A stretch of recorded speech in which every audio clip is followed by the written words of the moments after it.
俺はここに理想郷を作る。希望がないなら作りゃいいんだよ。ここが希望の地だ。第二のビーチとする。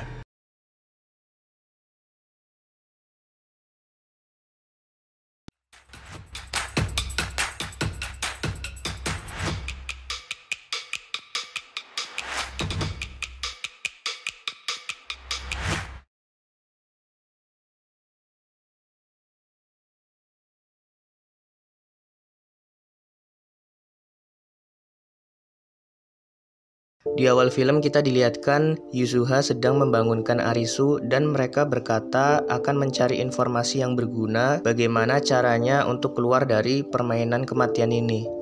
Mereka pun bertanya kepada orang-orang di pantai, namun tidak ada satu informasi pun yang bisa membantu mereka untuk menemukan cara keluar dari permainan kematian ini. Arisu dan Yuzuha pun berputus asa dan mereka merasa harapan terakhir mereka adalah dengan mengumpulkan kartu seperti yang Heather jelaskan di episode sebelumnya guys. Beberapa saat kemudian Arisu berjalan-jalan di luar gedung. Ia tak sengaja melihat dua orang wanita yang kita lihat di episode sebelumnya. Yang kiri bernama Momoka dan yang kanan belum kita ketahui namanya di episode ini guys. Tiba-tiba terdengar suara tembakan. Arisu pun mengecek, ternyata ada orang-orang militan pergi dari sebuah tempat sampah yang besar. Arisu pun curiga dan mengecek tempat sampah tersebut. Ketika ia buka, ternyata banyak mayat guys. Tiba-tiba datanglah Bang Irfan ya. Jadi di sini nama Bang Irfan yang asli adalah Chishia. Jadi Chishia datang dengan Kuina. Ia menjelaskan mayat-mayat tersebut merupakan pengkhianat pantai yang dibunuh oleh para militan.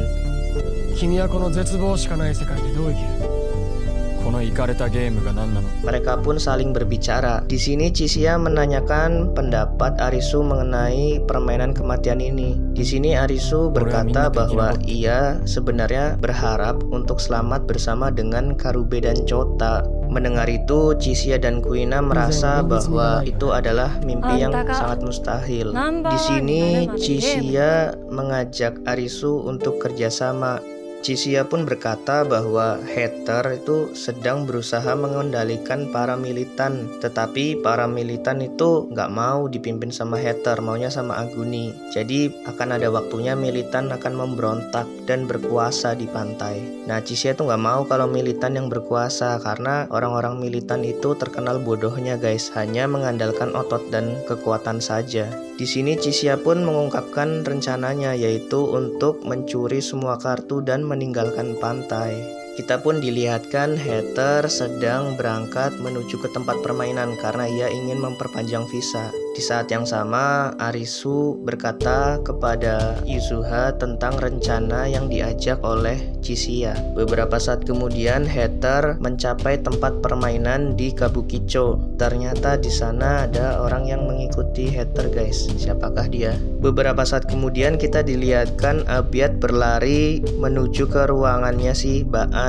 Ternyata Mbak An ini sedang membedah mayat-mayat guys. Ia sedang mencari posisi chip GPS yang bisa membunuh orang menggunakan laser dari langit. Di sini Abiat berkata kepada Mbak An bahwa ada sesuatu buruk yang sedang terjadi. Mbak An pun kaget. Di saat yang sama, Arisu dipanggil oleh Chishia untuk datang ke ruang rapat. Semua para eksekutif berkumpul di sana. Ternyata mereka melihat mayatnya si Heather guys. Ternyata Heather mati. Di sini Mbak An memperhatikan mayatnya si Heather. Ternyata ada luka tembak di dadanya. Mbak An bertanya apakah permainan sebelumnya yang Heather mainkan menggunakan senjata. Di sini Abiat mengkonfirmasi bahwa permainan tersebut sepertinya menggunakan senjata karena terdengar suara tembakan.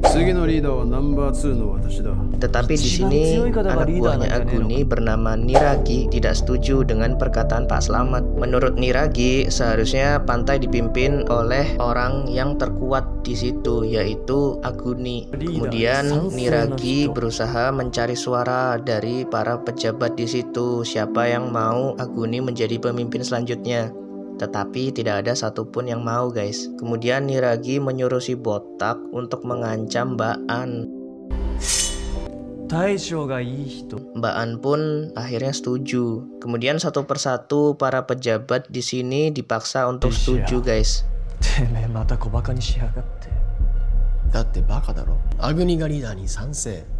Wah, 急に増えたね。 Niragi pun berkata kepada Aguni untuk melakukan upacara suksesi, yaitu dengan cara membuka amplop hitam. Jadi kartu poker yang dikumpulkan oleh semua anggota di pantai disimpan di brankas di kamar Royal Suite miliknya Heather. Nah, kode sandi brankasnya itu disimpan dan disegel di dalam amplop hitam. Nah, amplop hitamnya itu dijaga kerahasiaannya dan hanya bisa dibuka ketika nomor 1 itu berganti. Jadi ketika pemimpinnya pantai berganti, amplop tersebut baru boleh dibuka, guys. Beberapa saat kemudian, Chisiya menjelaskan rencananya kepada Arisu, Kuina, dan Yuzuha. Chisiya berkata Arisu itu akan menyusup ke Royal Suite-nya Heather dan mencari brankasnya dan mencuri semua kartu di dalamnya.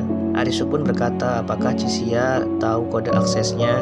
Di sini Chisiya menganggap ia tahu, tetapi ia hanya memberikan kode aksesnya ketika Arisu sudah menemukan brankas tersebut. Di sini Yuzuha sudah merasakan feeling gak enak, guys. Tetapi Arisu sangat percaya dengan Chisiya. Di saat yang sama, para militan sedang mengumpulkan para anggota di aula pantai dan mengumumkan bahwa pemimpin yang baru adalah Aguni karena Heather itu nggak selamat di permainan sebelumnya.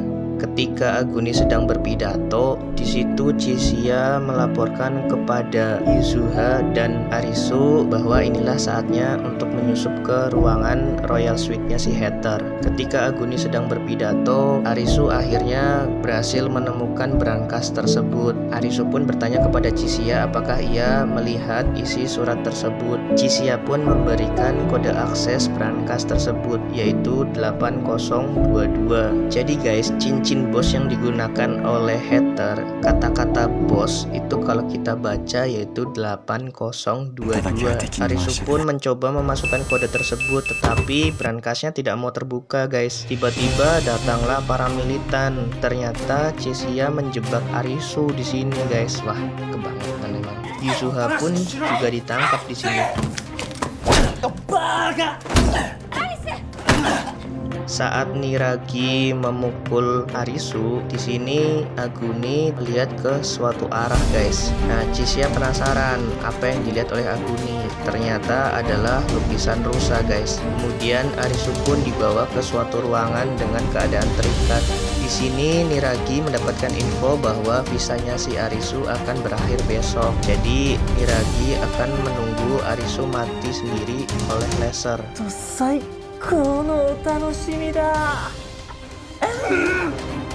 Niragi dan para bawahannya pun pergi dari ruangan itu. Di saat yang sama, Mbak An sedang membedah mayatnya si Heather dan menemukan sebuah peluru. Di saat yang sama, kita dilihatkan Aguni sedang merenungkan sesuatu, guys. Di saat yang sama pula, kita dilihatkan Kuina sedang berjaga di depan suatu kamar. Ternyata, kamar tersebut adalah kamar Royal Suite-nya Heather. Di sini Chisiya masuk ke dalamnya untuk mencari brankas. Chisiya menjelaskan kepada Kuina, brankas yang asli itu nggak mungkin di dalam lemari. Jadi ketika kejadian sebelumnya, guys, Aguni melihat ke arah lukisan. Dari situ Chisiya curiga bahwa isi surat yang ada di amplop hitam itu nggak kosong, tetapi adalah gambar rusa. Oleh karena itu Chisiya menganggap di belakang lukisan rusa ada brankasnya. Ternyata benar ada brankasnya, guys. Dan ia memasukkan kode 8022. Brankas pun terbuka dan benar isinya adalah kartu-kartu tersebut, guys. Chisiya pun mengambilnya.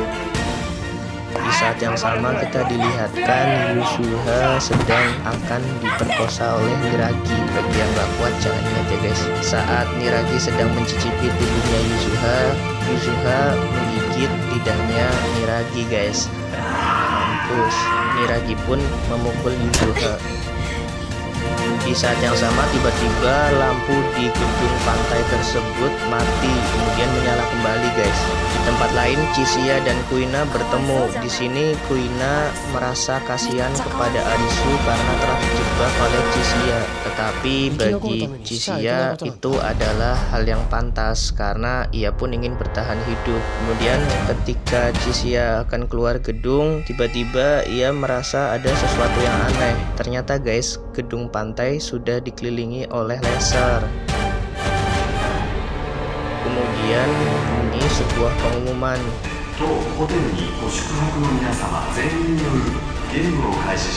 Di sini Niragi bingung, pantai bisa menjadi tempat arena permainan. Ternyata tema permainan kali ini adalah 10 hati guys. Jadi guys, 10 hati yang mereka cari-cari ternyata datang sendiri ke mereka. Dan kalian tahu kan ya kalau temanya hati adalah tema untuk saling berkhianat. Kemudian para pemain disuruh berkumpul di lobi untuk mendapatkan penjelasan lebih lanjut. Di sini Yuzuha pun bergegas ke lobi dan mengambil sebuah handphone. Ternyata orang-orang di lobi tuh sedang melihat sesuatu guys. Ternyata di sana terbaring sesosok wanita yang bernama Momoka tadi. Temannya pun datang dan ia terkejut bahwa Momoka telah dibunuh oleh seseorang. Tiba-tiba handphone berbunyi dan mengatakan judul permainan ini adalah perburuan penyihir. Jadi penyihir jahat yang merenggut nyawa gadis itu bersembunyi di antara para pemain di pantai tersebut. Cluenya yaitu bahwa penyihir tidak pasti seorang wanita, bisa aja laki-laki. Permainan akan selesai jika mereka menemukan penyihir dan membakarnya di api penghakiman. Batas waktunya 2 jam guys. Jadi para pemain di pantai harus menemukan penyihir tersebut dan membakarnya di api tersebut guys. Nah, bagaimana cara mereka menemukan penyihir tersebut?